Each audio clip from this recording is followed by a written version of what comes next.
तेजस्वी यादव प्रचंड बहुमत से सरकार बनाने जा रहे हैं। प्रधानमंत्री लगातार अपने दायित्व को छोड़ करके बिहार के तमाम जिलों में घूम रहे हैं तेजस्वी के रोक सकें, लेकिन वो नाकाम साबित हो रहे हैं। तो चुनाव आयोग पे दबाव डाल रहे हैं, किसी तरह 20% वोट को वंचित करो। जो दलित है, अति पिछड़े हैं, शोषित है, वंचित हैं, उनको मताधिकार से वंचित कर दो। ऐसी कोई कल्पना कर सकता था कि चुनाव से 2 महीना पहले अब वोटर लिस्ट सारे को अवैध माना जा रहा है कि फिर से दीजिए। आरोप लगा रही है कि घुसपैठियों जो आ रहे हैं उसके लिए आरजेडी को जो है खलबली मच गई है। 11 साल से सरकार आपकी है केंद्र में, और आपने उसी मतदाता से केंद्र में सरकार बनाया। उसका मतलब फर्जी वोटरों के आधार पर प्रधानमंत्री बैठे हुए हैं। अब जब 2 महीना 1.5 महीना बचा है, 4 करोड़ 3 करोड़ लोग प्रदेश में रहते हैं।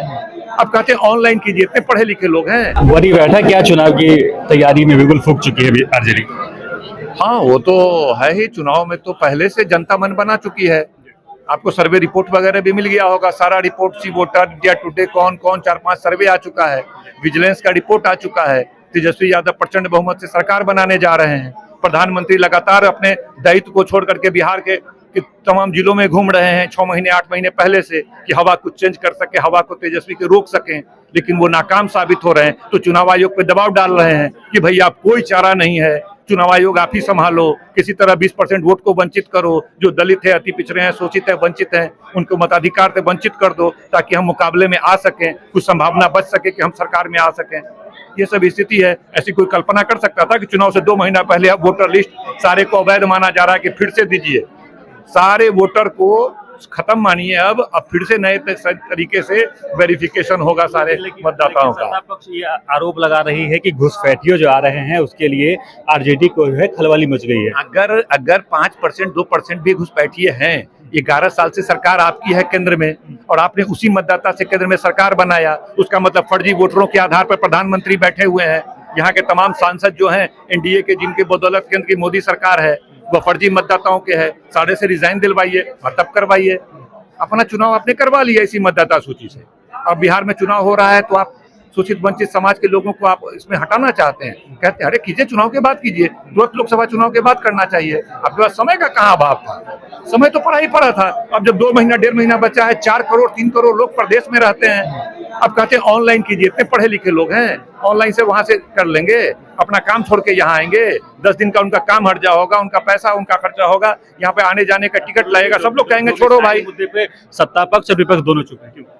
डोमिसाइल मुद्दे पे, क्योंकि स्टूडेंट सड़क पे है लेकिन कोई सवाल खड़ा नहीं कर रहा। क्यों? डोमिसाइल तो तेजस्वी यादव ने बोल दिया, आते ही पहला काम करेंगे, डोमिसाइल खत्म करेंगे।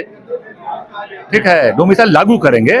हाँ, जिसको नीतीश कुमार को मानना पड़ेगा, ये बता दे रहे हैं। तेजस्वी यादव जिस बात के लिए खड़े हो गए कि मोदी जी हो, नीतीश कुमार को मानना पड़ रहा है। जातिगत जनगणना लड़ाई था, मोदी जी को मानना पड़ गया। हमने कहा 1500 रुपया देंगे तमाम वृद्धा पेंशन, दिव्यांग पेंशन और जो विधवा पेंशन है उसको देंगे। आज बढ़ाना पड़ गया 1100 रुपया। अभी देखिएगा डोमिसाइल पर इनको भी घोषणा करना पड़ेगा।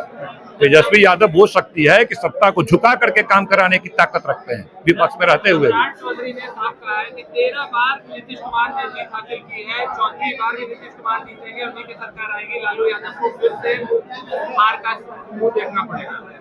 अब चिराग क्या नाम है, ये तो बोलेंगे, सम्राट जी तो बोलेंगे ना। बेचारे को एक उप मुख्यमंत्री का पद मिला हुआ है, किसी तरह पुनः तेजस्वी यादव आ जाएंगे तो वो तो सड़क पे आ जाएंगे। अगर तेजस्वी यादव सीएम बन जाएंगे तो सम्राट चौधरी सड़क पे बेचारे आ जाएंगे, और इसीलिए नीतीश कुमार आ जाएंगे तो वो कम से कम मंत्री बन के उनके पीछे पीछे रहेंगे, चाहे बिहार नाश हो जाए।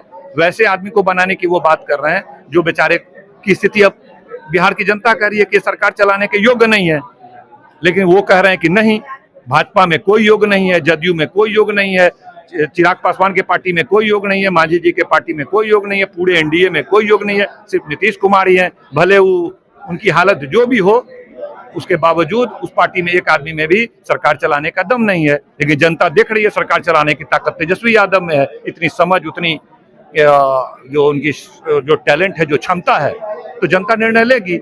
एक तरफ देखेगी नीतीश कुमार जी को, 20 साल कर लिया, बिहार कहाँ पहुंच गया, किस स्थिति में बिहार है, क्या पायदान पे बिहार पहुंचा, और आज बिहार की अराजक स्थिति को नीतीश कुमार कितना कंट्रोल कर पाएंगे, बिहार को बेहतर ढंग से कितना ले जा पाएंगे। और तेजस्वी यादव को भी लोग देख रहे हैं कि तेजस्वी यादव किस डायनामिक तरीके से पिछले 17 महीने में जो उन्होंने काम किया, और आगे बिहार को किस तरीके से ऊपर ले जाने का उनका जो दृष्टिकोण है, उसको पूरे बिहार की जनता देख रही है। धन्यवाद। Thank you.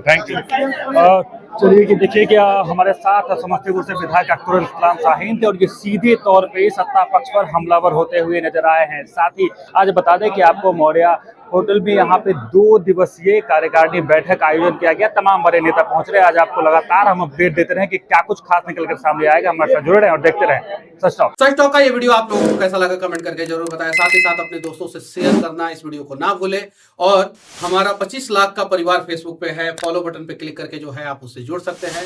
यूट्यूब पे भी लगभग 25 लाख का परिवार है हमारा, उस पे भी जो है सब्सक्राइब बटन पे क्लिक करके आप जुड़ सकते हैं। साथ ही साथ इंस्टाग्राम और ट्विटर पे भी जो है आप फॉलो करना ना भूलें, तब जाके जो है आपको वीडियो का नोटिफिकेशन सबसे पहले मिलेगा। जय हिंद।